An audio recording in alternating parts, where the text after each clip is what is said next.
Hoje eu tenho uma pergunta para você. E ela começa assim: Está chorando por quê?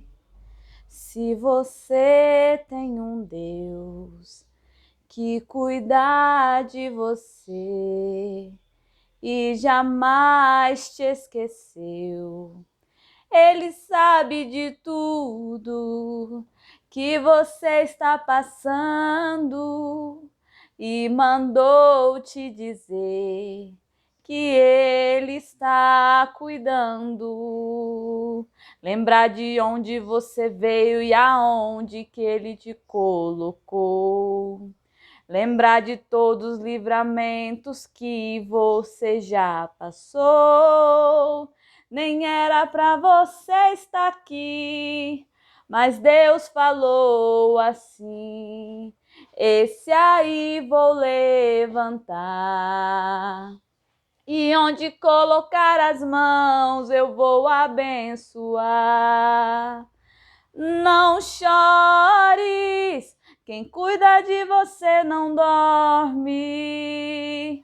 Levanta, tem muita gente que te ama. Deus mandou te dizer que vai acontecer. Deus mandou te falar que tudo vai passar. Hoje eu quero contar uma história para vocês que começa em Gênesis 37 e vai até o capítulo 50 de Gênesis. É a história de um rapaz chamado José. E no capítulo 37 de Gênesis começa a sua história dizendo que ele sonhou. Ele sonhou que se prostravam diante dele a sua família. E aí, diante dos ouvidos dos irmãos dele, dos pais dele, isso era um absurdo. Porque como podia todos se prostrar diante dele? José ainda não entendia o mistério de Deus com ele através desses sonhos, mas lá na frente ele iria entender. A partir daí começa uma grande perseguição na vida de José. Porque quando nós temos um chamado de Deus em nossas vidas, vão se levantar muitas pessoas contra você, porque não vão entender aquilo que Deus está fazendo na sua vida, na minha vida, em nossas vidas. Todas as pessoas que Deus tem um grande chamado vão ser perseguidas, vão tentar matá-las, vão caluniá-las, vão fazer coisas terríveis para que esse propósito não se cumpra. Mas maior é Deus e Ele sabe de todas as coisas e o nosso dever é perseverar. Uma parte da história de José que me encanta muito foi quando a esposa de Potifar, o chefe da casa onde ele era escravo, porque olha o que aconteceu. A partir daí, os irmãos ficaram muito enciumados, porque sabia também que Jacó era filho da esposa amada. Jacó não, perdão, irmãos. José era filho da esposa amada de Jacó. E aí, os irmãos já tinham esse ciúme, porque o pai, né, o tinha como querido demais. E aí o pai deu uma túnica nova para ele, uma túnica, né, de príncipe. Ele não era um príncipe, mas Deus já estava providenciando que ele se vestisse como um príncipe. E os irmãos, muito enciumados, falaram: vamos matar José, vamos aproveitar a oportunidade, vamos matar ele. Só porque um dos irmãos falou assim: não mate. Jogaram ele numa cova. Passaram uns comerciantes de escravos, falando: vamos vender José como escravo. Vendeu José como escravo, José foi para o Egito.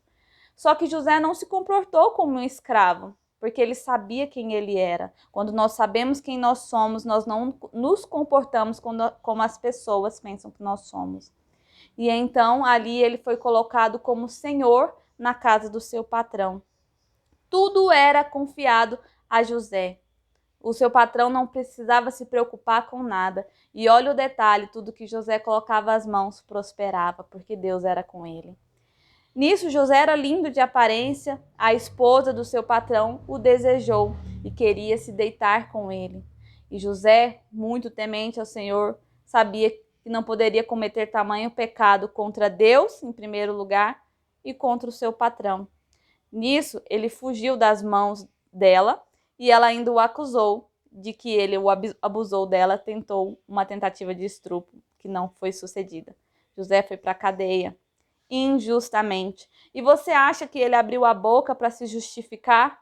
De maneira alguma. E isso me encanta, porque muitas vezes a gente tenta se justificar das acusações que as pessoas lá fora fazem contra nós. Mas nós precisamos lembrar que o nosso advogado é o Senhor e Ele é quem faz justiça. Nós não precisamos abrir a boca para nos justificar diante das falsas acusações, porque elas por si só vão cair por terra. E tudo nessa terra tem um propósito. A gente só precisa se submeter ao processo de Deus, por mais doloroso que ele seja, por mais que no momento a gente não esteja entendendo. Você acha que quando José foi para a cadeia ele se comportou como um preso? Jamais. Tanto que ele foi colocado como senhor dentro da cadeia. Ali ele cuidava dos presos, ele ajudava ali os guardiões. E aí, nesse processo, os presos, 2 presos, tiveram sonhos, um padeiro e um copeiro. E ali o Senhor usou de José naquele lugar para interpretar os sonhos, e conforme Deus deu a revelação, assim aconteceu. E mais para frente, quando chegou a hora, porque José pediu ao copeiro que quando ele fosse restabelecido no cargo, ele se lembrasse dele. Mas ele não se lembrou, ele se esqueceu. Apenas 3 anos depois, quando o faraó teve um sonho, que ele foi se lembrar de José. Mas é porque ainda não era tempo de José sair. Existe um propósito e um tempo para que as coisas na nossa vida aconteçam. Mas enquanto isso não acontece, a gente precisa perseverar, permanecer firme. Então, logo depois, ele foi levado ao faraó. Ali o Senhor deu a interpretação mais uma vez do sonho de faraó e ele foi colocado como governador do Egito. E aquele sonho que Deus deu para José lá em Gênesis 37 começou a se cumprir, onde mais para frente seus irmãos viriam até ele porque haveria uma grande fome, no país. Primeiro haveriam 7 anos de muita abundância, depois 7 anos de muita fome. E com isso, onde faltou alimento na terra toda, os irmãos de José vieram até o Egito para querer comida.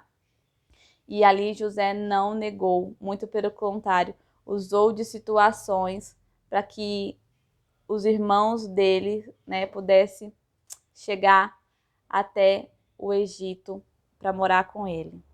E eu quero finalizar lendo o versículo final aqui de Gênesis, no capítulo 50, no versículo 15 em diante, que vai dizer assim: Vendo os irmãos de José que o seu pai havia morrido, disseram: E se José tiver rancor contra nós e resolver retribuir todo o mal que lhe causamos? Então mandaram um recado a José dizendo: Antes de morrer, teu pai nos ordenou que te disséssemos o seguinte: Peço-lhes que perdoe os erros e pecados de seus irmãos, que o trataram com tanta maldade. Agora, pois, perdoa o pecado dos servos do Deus do teu pai. Quando recebeu o recado, José chorou.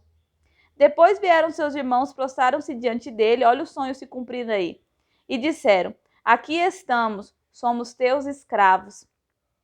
José, porém, lhes disse: Não tenham medo. Estaria eu no lugar de Deus?